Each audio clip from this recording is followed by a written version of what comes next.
안녕하십니까. 한국교회를 논하다 진행을 맡은 박찬호 교수입니다.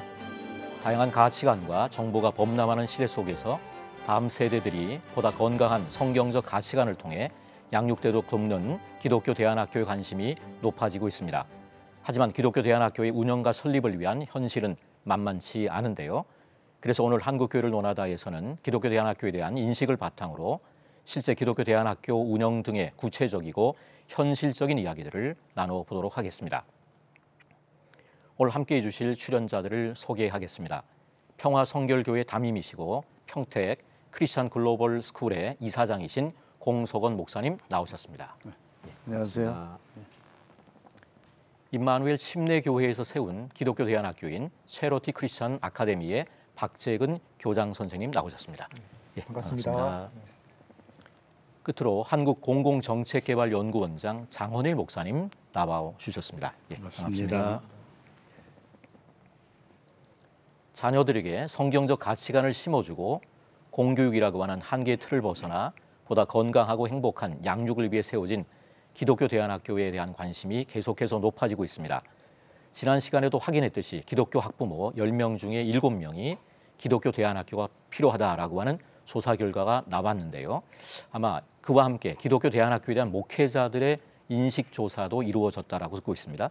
장헌일 목사님께서 한번 말씀해 주시면 감사하겠습니다. 네, 만 18세까지 자녀를 둔 우리 기독교 학부모와 목회자 등 전체 1,336명을 대상으로 지난 6월 17일부터 7월 5일까지 19일간 조사를 했습니다. 그래서 우리 CTS와 우리 GN컴 리서치에서 기독교 대안학교에 대한 인식조사 보고서를 저희들이 조사, 특별히 개신교 담당 우리 목사님들의 유효 표본이 336명으로 이렇게 조사를 했는데 기독교 대안학교 필요성에 대해서 우리 목회자분들께서 10명 중 6명이죠. 그러니까 61.9%가 절대적으로 필요하다. 기독교 대안학교가. 그리고 약간 그래도 필요하다. 33.9%를 포함을 해서 전체 94.9%가 기독교 대안학교가 필요하다라고 그렇게 답을 했습니다. 이것은 학부모들의 필요성이 72%에 비하면 훨씬 더 목회자분들이 더 높다라고 우리가 볼 수가 있고요. 이 답 속에서도 공통된 게 신앙 교육에 대한 게 44.3%, 그리고 특별하게 인성 교육 이런 걸 포함을 해서 좀 자유로운 우리 교육을 통해서 우리 다음 세대를 세우자라는 그렇게 답을 했습니다. 신앙 교육과 인성 교육을 위해서 목회자들이 거의 90% 이상의 목회자들이 기독교 대안학교가 필요하다 이렇게 대답을 했군요. 예. 자, 그렇다면 현재 지금 우리나라의 기독교 대안학교가 얼마나 되는지 좀 한번 목사님께서 계속해서 한번 소개해 주시면 감사하겠습니다. 우리 기독교 대안학교를 설명하기 전에 우리 대안학교 형태가 지금 이제 세 가지가 있는데, 하나는 이제 특성화 학교가 있고요. 그리고 초중등법 교육법에 의해서 60조 3항에 의해서 학력이 인정되고 있는 대안학교 그렇게 되고, 근데 이번에 이제 새롭게 등록된 대한교육기관에 의한 게 이제 세 군데가 이렇게 있는데, 지금까지 제가 국회 입법조사처 금년 6월 30일 그 자료를, 입법정책 자료를 보니까 교육부가 실시한 그 조사에 의해서 전체 46개 대안학교가 있습니다. 그리고 미인가에 대해서는 639개가 미인가 학교가 있는데요. 실질적으로 대안학교 46개 중에서도 우리 크리스찬 기독교 대안학교는 10개입니다. 그리고 전체적으로 비인가가 639개인데 우리 기독교의 비인가가 300개 정도 됩니다. 절반 정도를 차지하는. 예, 전체적으로. 그래서 이런 통계를 가지고 있어서 아직 지금 정확한 통계 추계가 잡히지 않으니까 없어지기도 하고 또 새로 만들어지니까 대충 지금 우리가 한 300개 기독교 대안학교 비인가된 부분들, 그래서 실질적으로 아주 기독교 부분은 아주 적죠. 인가된 게 10개 정도밖에 되지 않습니다. 40개에서 10개 정도가 기독교 학교인데 이제 인가된 대안학교. 예, 46개, 전체 46개 중에서 10개 정도입니다. 600개 정도의 미인가 대안학교에 한 절반 정도 기독교. 그렇습니다. 대안학교 예. 이렇게 되는군요. 예. 예, 이러한 자료를 바탕으로 해서 기독교 대안학교 설립과 운영에 대한 본격적인 이야기를 나누어 보면 좋겠습니다. 자, 실제로 교회에서 대안학교를 세운 체러티 크리스천 아카데미, 처음에 어떻게 기독교 대안학교에 대한 필요성을 느끼고 또 학교를 세우게 됐는지 박재근 교장선생님께서 말씀해 주시기 바랍니다. 네. 저희 교회는 미국 선교사님께서 이제 사역을 하는 교회입니다. 이제 미국에서는 아시다시피 교회들이 다음 세대 신앙을 위해서 기독교 학교를 많이 세워서 사역을 하고 있어요. 그래서 저희 이제 담임 목사님도 그와 같이 학교 사역에 대한 뜻은 계속 가지고 있었고요. 그러던 가운데 이제 성도분들이 학령기 자녀를 두면서 이제 그런 담임 목사님의 뜻을 알고 우리 교회는 언제 학교를 시작해요? 이렇게 이제 묻기 시작한 거예요.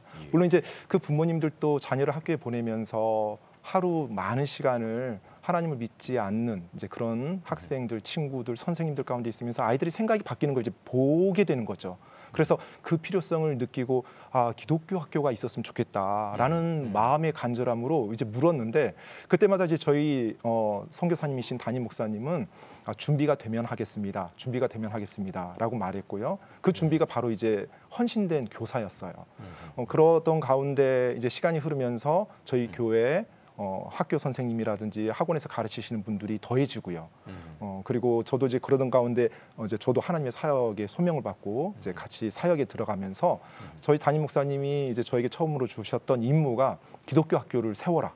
이거였고요. 그래서 저희 교회에 있는 신실한 크리스찬 성도님들 가운데 학생들을 가르쳐본 경험이 있으시고 자격이 있으신 분들을 접촉해서 이 기독교 학교 사역에 대한 비전을 나누고 또 그분들께 도전해서 그분들이 이제 헌신함으로 말미암아 학교를 시작할 수가 있었고요. 그래서 저희 학교 같은 경우는 2009년도에 바로 이제 기독교 학교 사역을 시작을 해서 지금 13년째 해오고 있습니다. 그럼 교회를 개척한 거는? 네, 교회를 개척한 것은 1998년으로 제가 알고 있어요. 담임 목사님께서. 예, 그럼 한 10년 정도 지난 네. 상태에서 이제 대안학교가 시작된 네, 그런 맞습니다. 가운데군요. 예. 가장 중요한 건 교사네요, 그러니까요. 네, 사실은 그 일을 할 수 있는 사람이 있어야 됩니다. 시설은 좀 열악하더라도. 네. 예, 평택 크리스천 글로벌 스쿨도 역시 교회에서 세운 기독교 대안학교인데요. 평화 성결교회에서는 기독교 대안학교가 왜 필요하다고 생각하시고 이렇게 세우게 됐는지 공 목사님께서 한번 말씀해 주시면 감사하겠습니다. 저희 교회는 1994년도에 개척을 하고 이제 모든 목사님들이 개척하면 뭐 정신 없잖아요. 세우기 위해서. 그래서 한 15년 지나고 그 전에도 뭐 끊임없이 다음 세대가 있어야 된다. 다음 세대에 대해서 뭐 말은 많이 하지만은 실질적으로는 현실적 목회 앞에 이렇게 자꾸 뒤로 밀려났는데 이제 15년쯤 돼서 이제 심각한 이런 상황이 자꾸 이렇게 현실로 다가옵니다. 주일학교나 중고등부 이렇게 예배를 드려보면은 애들이 너무 망가져 있습니다. 표정이 없습니다. 표정이 없고 의욕이 없고 표정이 없고 어떤 뭐라 그럴까요? 너무 이렇게 입시에 이제 짓눌려 있는 이런 상황이 너무 불쌍하더라고요.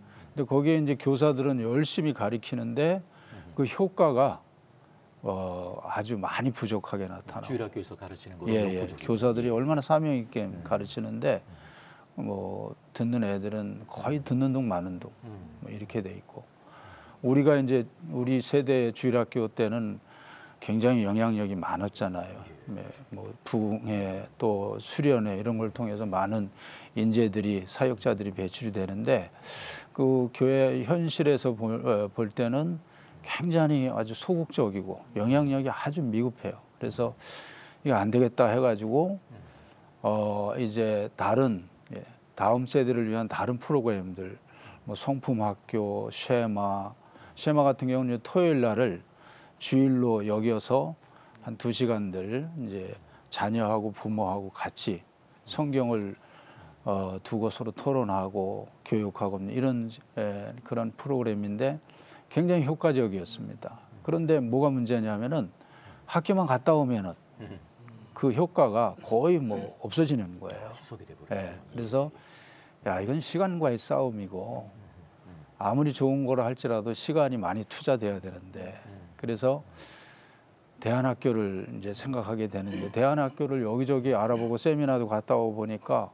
이거는 큰 교회에서 해야 되고 또 재정이 많이 들어가야 되고 뭐 교사 뭐 여러 가지로 해야 되는데 이거 뭐 어떻게 하나 난관 속에 있고 그래서 우리 학부모들이 중에 어떤 한 가정이 목사님 우리는 저 홈스쿨을 하겠습니다. 홈스쿨을 하는데 교회에서 장소만 좀 빌려주십시오. 이제 이렇게 이제 나오는 거예요. 그래서 그러냐면 교회 건물은 빌려줄 테니까 한번 해봐라 하는데 그런 와중에 이제 CTS에서 한 교회 한 학교 세우는 이런 걸 접하게 됐어요.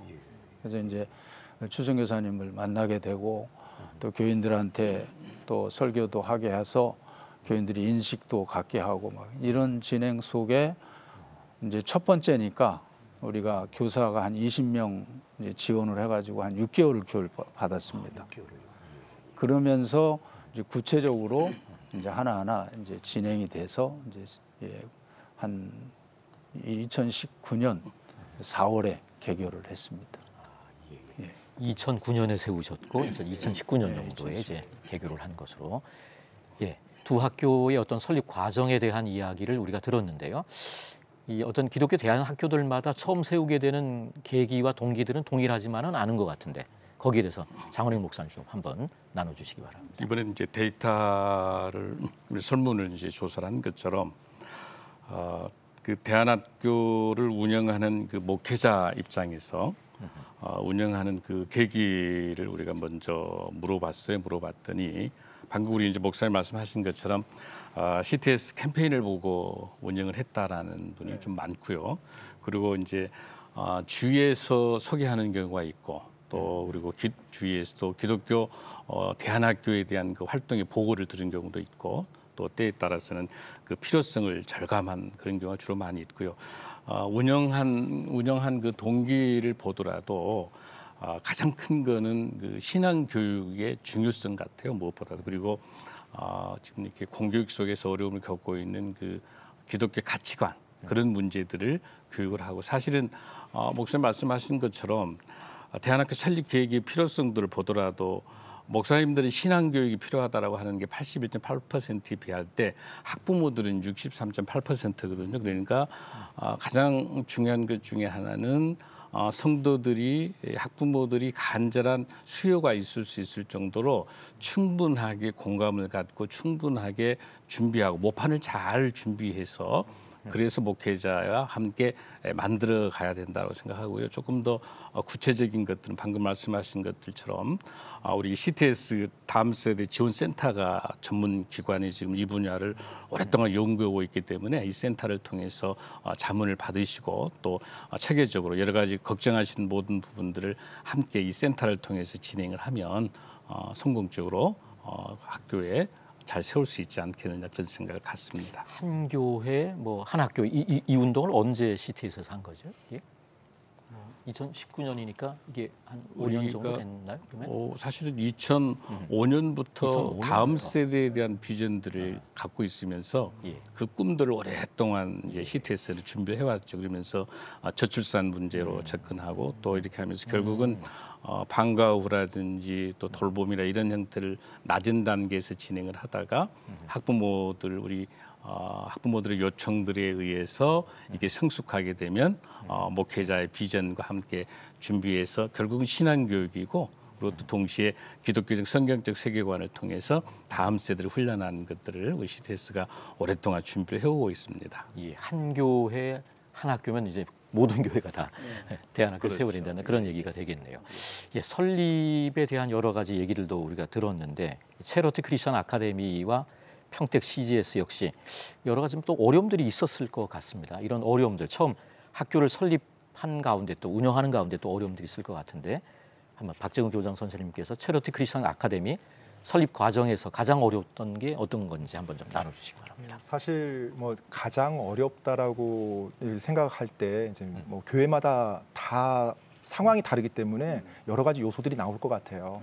근데 저는 처음에 이제 설립한다고 하고 이제 학교 세우는 이제 과정을 밟아 나가면서 교사 수급이 가장 어렵지 않을까라고 생각을 했었는데 정말로 하나님의 은혜로 이 교사 수급이 너무나 수월하게 잘 됐어요. 저희 학교의 경우에는.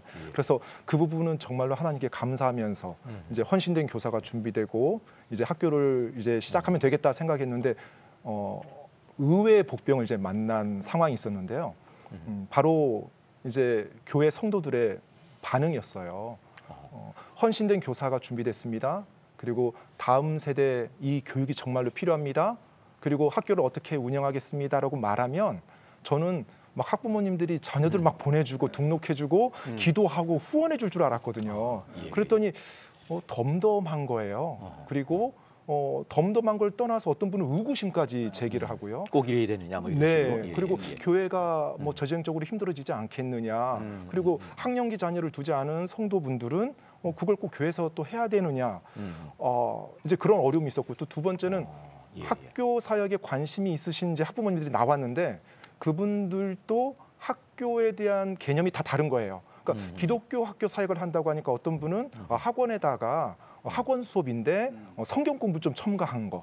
또 어떤 분들은 기독교 학교라고 하니까 거의 뭐 신학교 수준의 성경 공부를 가르쳐야 되는 것처럼 기대하는 게 서로 네, 다 다릅니다. 또 어떤 분들은 뭐 외국에 유학 가기 위한 어떤 전초 단계, 또 담임 목사님이 선교사님이시다 보니까 영어 전문 특성화 어떤 교육을 그러니까 너무 달라서 그런 부분들을 이제 하나로 모으는 일을 했습니다. 그래서 기독교 학교를 왜 세워야 되고 기독교 학교 사역의 가치가 뭐고 또 우리가 우리 자녀들을 무엇을 도와줘야 되는지 그래서 그 부분들을 이제 교회적으로 설명도 하고 그리고 성도님들 만나서 또 개인적으로 궁금하신 분들 말하면서 마음을 하나로 모으는 것. 그러니까 그게 돼야 그 다음에 학교 사역이 시작될 때 그걸 감당해 나갈 수가 있거든요. 그렇지 않아도 여러 어려움이나 많은 난관들을 부딪힐 텐데 시작부터 이게 다 삐걱거리면 네. 그래서 그 부분이 지금 돌아보면 가장 마음으로 좀 힘들었고 또 실망도 됐었고 했던 부분이었던 것 같아요. 저희 학교의 경우에는. 교인들이 뭐 학교 언제 하느냐 얘기하지만 실제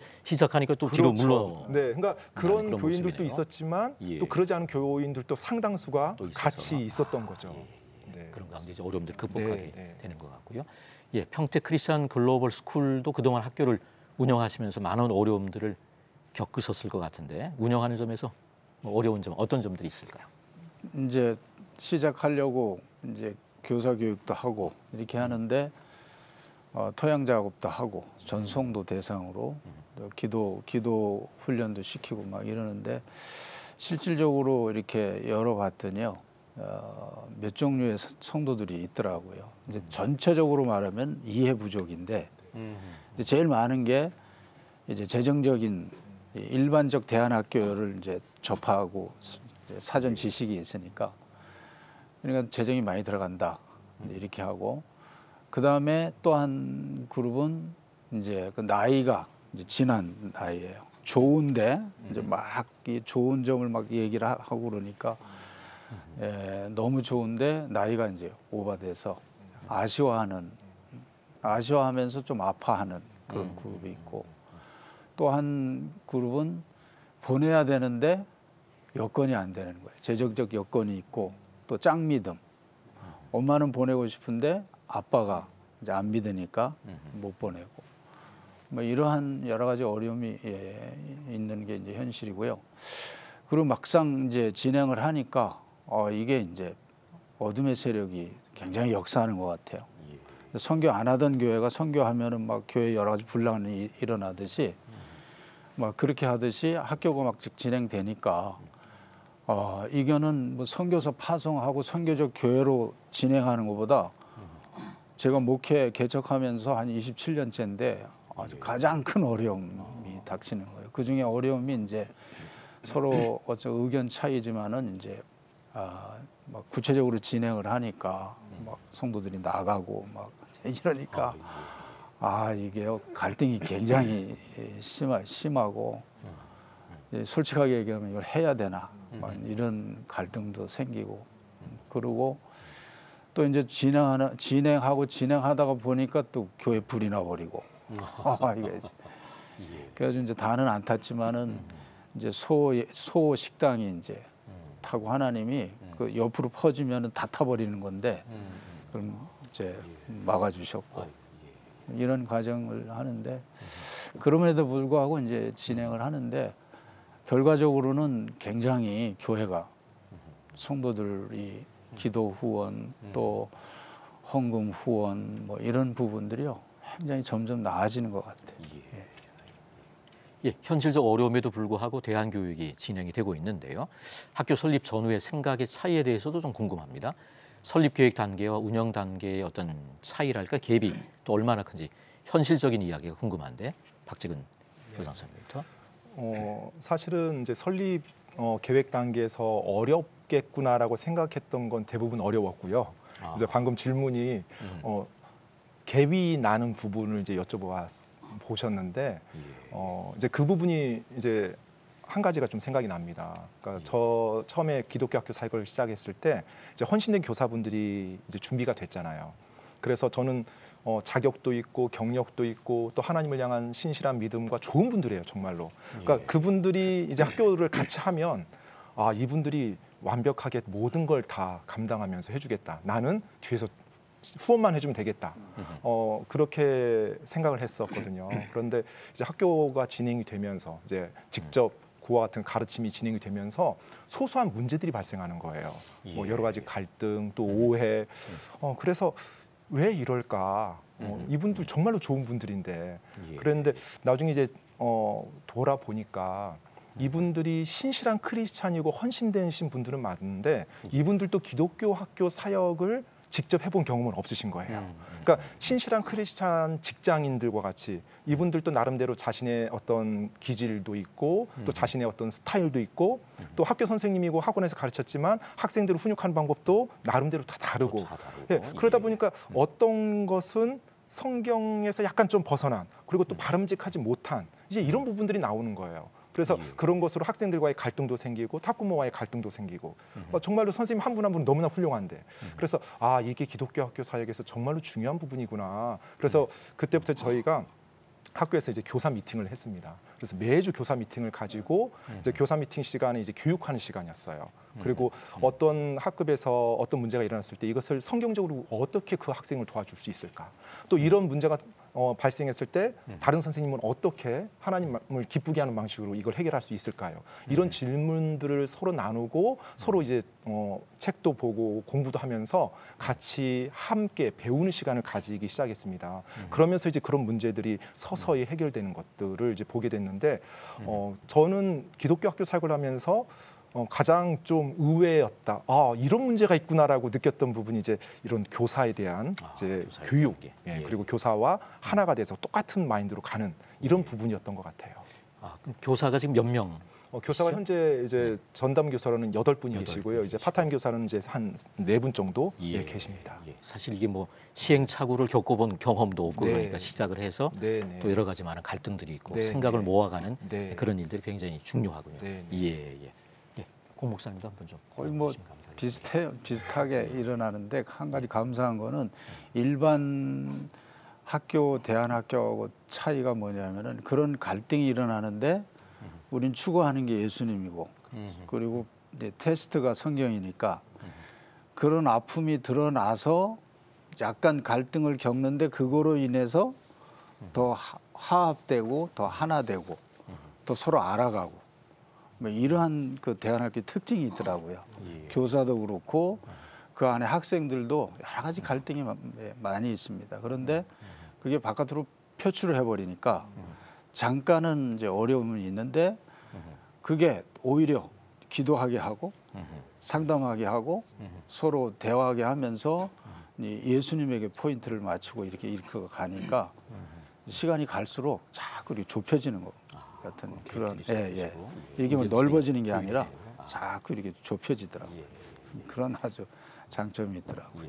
지난주에 그 별무리 학교는 아마 기숙사형이었던 것 같은데 지금 학교가 우리는 통합하는 통합입니다.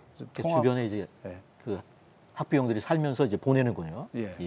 통학하고 등교하고 장단점이 있을 것 같은데 기숙형이 차이는 저는 뭐 지금 기숙형은 안 해봐서 잘 모르겠는데 각자마다 장점이 있고 유익한 점이 많은데 저는 이제 통학을 하면서 유익한 게 뭐냐면은 이제 통학하는데 학생이 교육 받고 또 부모는 보내고 끝이 아니라 이제 보내고 나서 학교에서 이제 큐티나 뭐 숙제 점검하고 확인해주고 이런 거를 부모가 시켜주고 또 부모가 모여서 또 학생을 위한 또 기도회로부터 시작해서 이게 서로 삼각관계로 연결을 시켜버리니까 학생도 바뀌는데 학부모도 바뀌는 거예요. 이제 그런 의미에서 이 등교가 굉장히 유익하다. 저는 그렇게 보고 있습니다. 크리스천 체리티 학교도 저희도 통학형입니다. 통학형이고요. 통학형이고 방금 이제 우리 공 목사님께서 말씀하셨던 것처럼 저희도 크리스찬 교육이라고 했을 때 물론 기숙형의 굉장한 장점도 있겠지만 부모님과의 관계 또 부모님이 같이 자녀를 양육하는 그런 영역들이 이제 굉장히 중요한 부분이라고 생각해서 이제 물론 이제 여러 가지 환경적인 요소도 있었지만 통학형으로 하고 있습니다. 예. 실제 이제 교사들도 중요하고 네. 또 학부모들도 굉장히 또 중요하네요. 네. 교사들도 함께 성장하고 네. 또 학부모들도 함께 영적으로 함께 성장할 때 이렇게 바른 교육이 네. 된다. 이런 네. 쪽으로 이해할 수 있을 것 같습니다. 예, 이번에는 법적인 문제에 대한 이야기를 해보면 좋을 것 같은데요. 대한교육기관법이 곧 아마 완성되어져 갈 것이고 기존 대한교육도 그 흐름 속에서 많은 영향을 받을 것 같습니다. 설립과 운영에 대한 기존의 어떤 법적 제도적 어려움에는 어떤 게 있을런지 박재근 교수 선생님부터 한번 나눠주시기 바랍니다. 네, 사실은 이제 대한교육기관법이 이제 나오기 전에는 저희가 기독교 학교에 대한 소명을 가지고 그 일을 감당하긴 했지만 법적으로 보면 엄밀히 불법적인 무인가, 예, 비인가가 되는 거예요. 예. 그러다 보니까 사실은 학교의 정체성에서 항상 조심스러웠어요.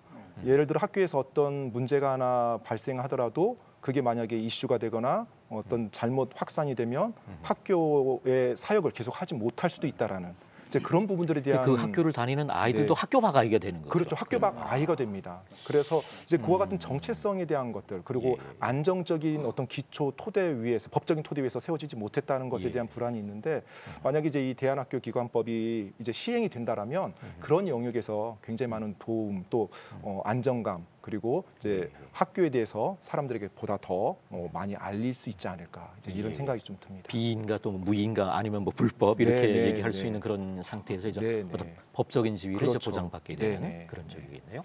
예, 공성우 목사님께서도 거의 비슷한데요.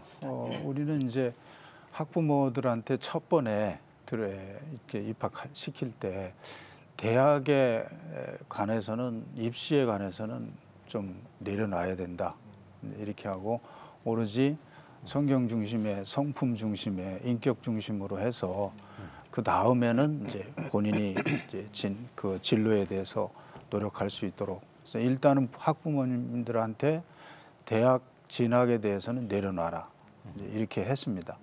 그래서 다 동의를 하고 그런데 학교를 진행하는 입장에서 보면 그걸 무시할 수 없거든요. 그래서 그게 어떤 나이 지금은 어린데 이제 대학교 들어가거나 고등학교 들어가거나 이런 현실적으로 부닥쳤을 때 특별히 고등학교 딱 들어가면 바로 예. 그러니까 야, 이거는 준비해야 되겠다. 그런데 이제 미인가이기 때문에 학력이 인정이 안 되잖아요. 또 SOT 같은 경우는 이제 이제 영어권에서는 인정이 되는데 우리나라에서는 인정이 이제 안 됩니다. 그래서 이걸 어떻게 해야 되나 해서 그러면은 이제 학생들이 이제 자기주도로 SOT는 이제 자기주도로 되기 때문에 교사들이 코칭을 해서 그 진행하는 걸 미리부터 도와줘야 되겠다 해가지고 요번에 한 7명이요 초등학교 중학교를 한 7명이 거의 100점을 맞고 이렇게 이제 통과가 됐어요. 검정고시인가요? 예. 검정고시로 한 1년 앞당겨 버리는 거죠. 고등학교도 그렇게 이제 진행하고 있는데 이런 학제의 문제 또 진행하다 보니까 이제 재정적인 문제 교사들이 거의 사명감으로 하는 거예요. 뭐 그러한 학교에서 지불되는 것 갖고는 거의 생활이 안 될 정도로 그런 상황인데 이런 문제 이런 게 상당히 고민이 많습니다. 실제로 이제 그 대안학교를 운영하는 상태에서는 교사가 중요한데 그렇죠. 교사들에 대한 어떤 처우나 이런 게 참 굉장히 열악할 수밖에 없고. 지금 우리는 얼마 안 됐는데 이렇게 뭐 헌신 사명으로 하는데 그걸 계속 그렇게 할 수는 없잖아요. 예. 그 현실적인 문제가. 그분들의 또 어떤 가정이 그렇죠. 있고 또 삶이 있는데 그런 부분에서 현실적인 어려움들이 있는 것 같습니다. 예, 장원희 목사님 좀 또 나눠주시죠.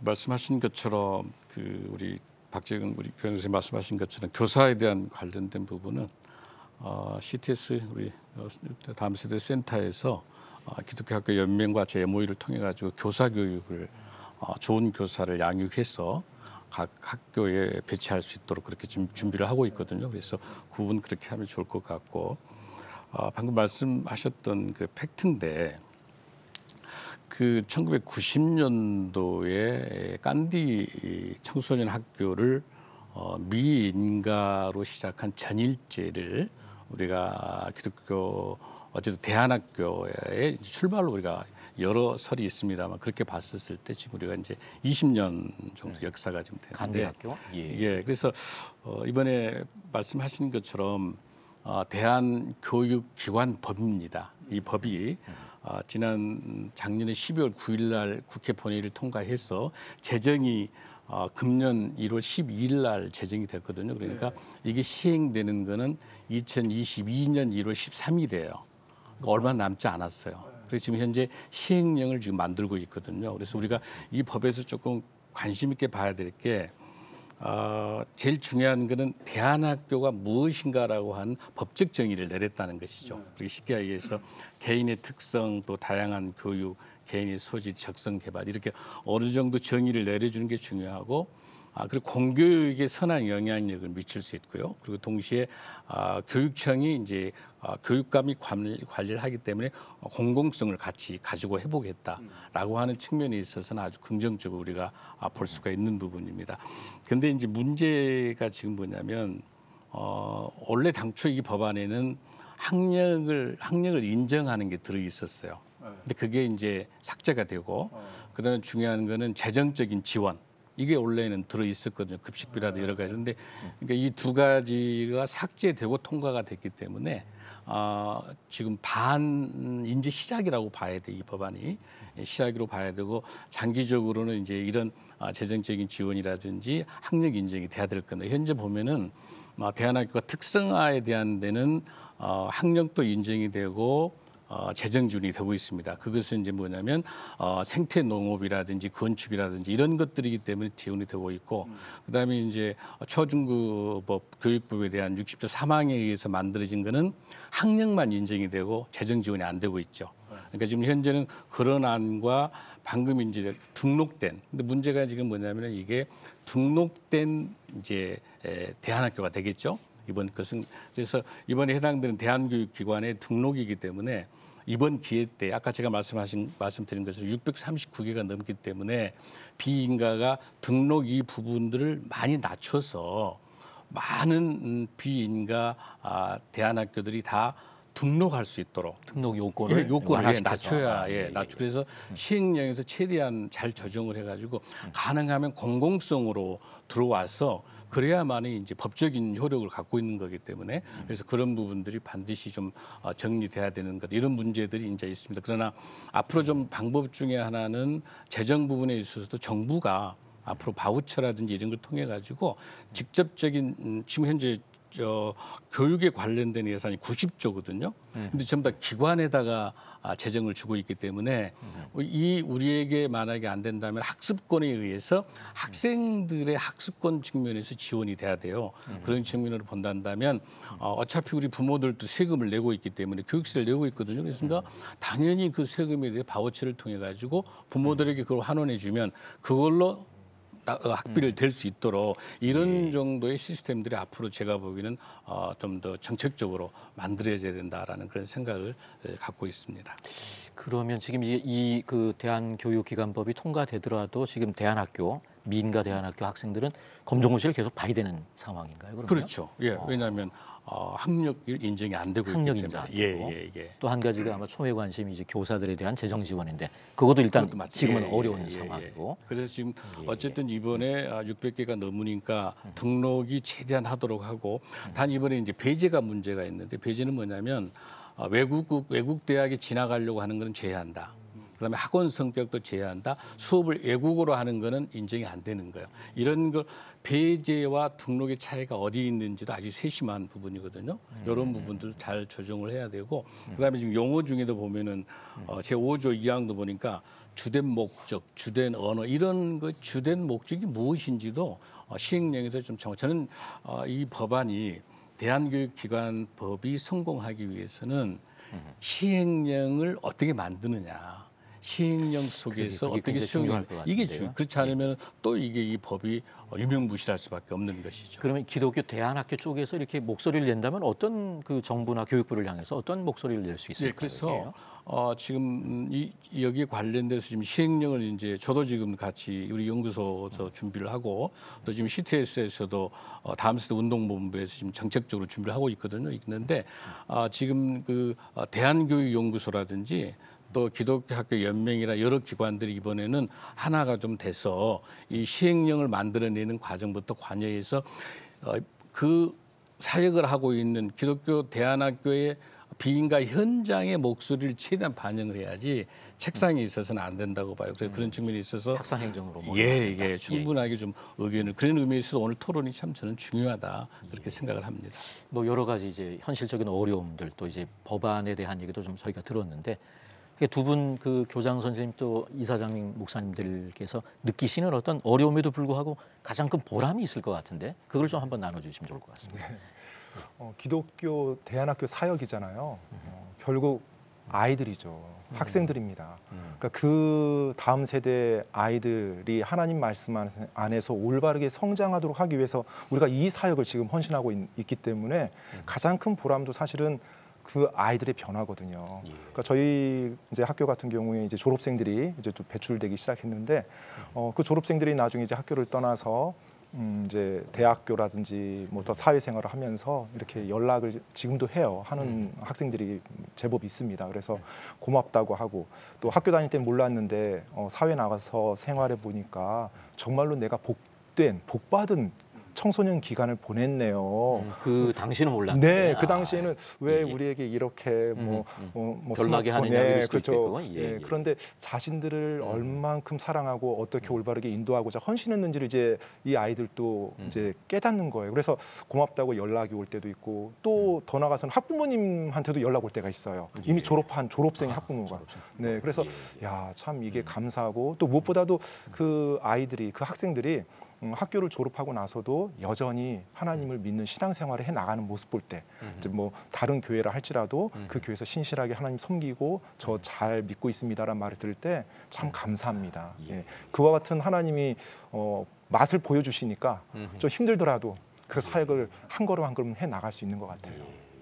공성호 목사님께서도 가장 큰 보람이랄까요? 예, 저는 이제 1년 6개월 됐는데 그 방송에서 지금 어떤 결과적인 걸 좀 얘기를 해야 돼서 학부모들하고 또 학생들한테는 이제 설문조사식으로 이렇게 좀 써내라 이렇게 했는데 학부모님들 남자들 특히 아버님하고 또 얘기를 하는데 굉장히 놀랐어요. 왜냐하면 교육에 100%는 없잖아요. 그런데 100% 만족한다. 아버님들 쪽에서? 네, 아버님 쪽에서요. 이제 모여서 큐티를 하는데 왜 그러냐 했더니 일단 이제 세 가지로 볼 때 그 부모님 관계, 신앙 관계, 그다음에 교우 관계, 사회성 이런 부분인데 예를 들어서 부모님 관계는 얘기할 때는 그 예를 들어서 예전에는 한번 혼내키면은 그냥 뭐 삐져가지고 말도 안 듣고 오래 가는군요. 네, 오래 가는데 근데 이제 학교 보내고 한 1년 한 6개월 되는데 그게 뭐라 그러고 교육하는데 돌아오는 기간이 30분밖에 안 걸린대요. 그리고 돌아와서도 뭐 그냥 뭐 겉으로 이렇게 하는 게 아니라 저 중심에서부터 잘못한 거를 이렇게 이제 깨닫고 이제 이런 형태로 바뀌고 부모님에 대한 그런 공경이 이게 이제 점점 깊어지는 거고 신앙적인 측면에서 보니까요. 그 한 학생이 이제 컴퓨터 중독되고 우울증에 빠지고 뭐 이렇게 했는데 이제 학교 다니면서 이게 바뀌어진 거예요. 그러면서 아빠가 이제 주일날 끝나면 노방전도를 하는데 아빠 이 하늘나라 가면 상급이 제일 큰 게 뭐냐 했더니 영혼 구원이다. 이랬더니 나도 전도할 때 데리고 나가달라고. 나가달라. 예, 예. 이게 4학년 전. 예.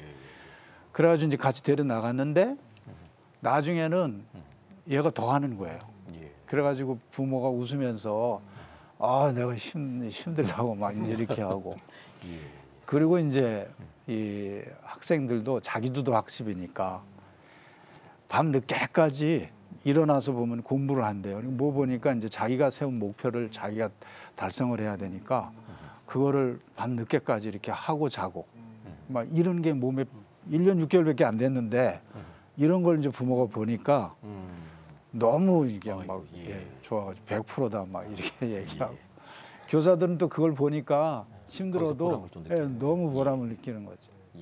예, 다음 세대들에게 바른 복음과 교육을 배울 수 있는 건강한 대안교육의 기회들이 더욱 많아졌으면 하는 그런 바람을 가지게 됩니다. 마지막으로 장원일 목사님께서 지금 그 기독교 대안학교를 생각하고 계시는 또 교회와 목회자들, 성도들에게 꼭 전하고 싶은 말씀 있으시면 한 말씀 간단하게 해주시면 감사하겠습니다. 우선 그 학교로 가기 전에 그 교육부가 하고 있는 학교의 돌봄, 그리고 이제 방과 후 교육, 그리고 또 보건복지부가 하고 있는 지역 아동센터, 그리고 청소년 방과 아카데미라고 하는 이제 여가부인데, 이런 정부가 하고 있는 이런 프로젝트 속에 우리 교회가 낮은 단계로 참여해서 여기에서 좋은 프로그램들 속에 충분하게 우리 기독교 성경적 세계관들이 잘 스며들어진다면 부모들의 학부모들의 신뢰들 속에서 그 다음 단계로 학교로 기독교 대안학교를 갈 수 있는 가능성이 있기 때문에 저는 그걸 높게 하고요. 마지막으로 저는 넬슨 만델라 이야기입니다. 한 사회가 아이들을 어떻게 섬기느냐에 따라서 날카롭게 그 시대를 결정한다고 합니다. 즉 사랑으로 아이를 어떻게 이 사회가 섬기느냐, 여기에 따라서 그 나라가 결정된다는 걸 생각하고 예수 그리스도 정신으로 끝까지 포기하지 않고 다음 세대가 희망이고 다음 세대가 한국의 미래라는 생각 가지고 기도하면서 끝까지 포기하지 않고 하나님 의지하면서 귀한 기독교 대안학교를 세워가는 일들을 함께 동행하면 좋겠습니다. 예, 감사합니다. 오늘 한국교회를 논하다에서는 기독교 대안학교의 현실적인 운영에 따른 과제들에 대해 다양한 이야기들을 나눠보았습니다. 다음 세대들에게 보다 건강하고 행복한 교육을 제공하기 위해 기독교 대안학교를 꿈꾸는 목회자와 교회들이 많이 있으리라 생각합니다. 한 학교를 세우고 그것을 제대로 운영해 간다는 것은 너무나도 많은 어려움과 수고들이 따르는 일이 아닐 수 없습니다. 앞으로는 기독교 플랫폼을 통해 정보와 콘텐츠들을 보다 쉽게 공유할 수 있게 되었고, 더불어 교회와 지자체 간 협력 사업을 통해 법적인 문제들과 제도적 지원 방안들을 더욱 개선할 수 있으리라 기대가 됩니다. 이를 위해 한국교회가 함께 기도하며 많은 관심을 가졌으면 좋겠습니다. 한국교회를 논하다 오늘 순서 여기서 마칩니다. 시청해 주신 여러분 고맙습니다.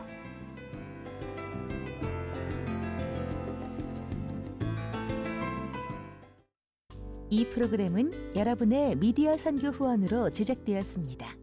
선교는 사명, 후원은 동역. 당신도 복음을 전할 수 있습니다. 선교 후원 02-6333-1003번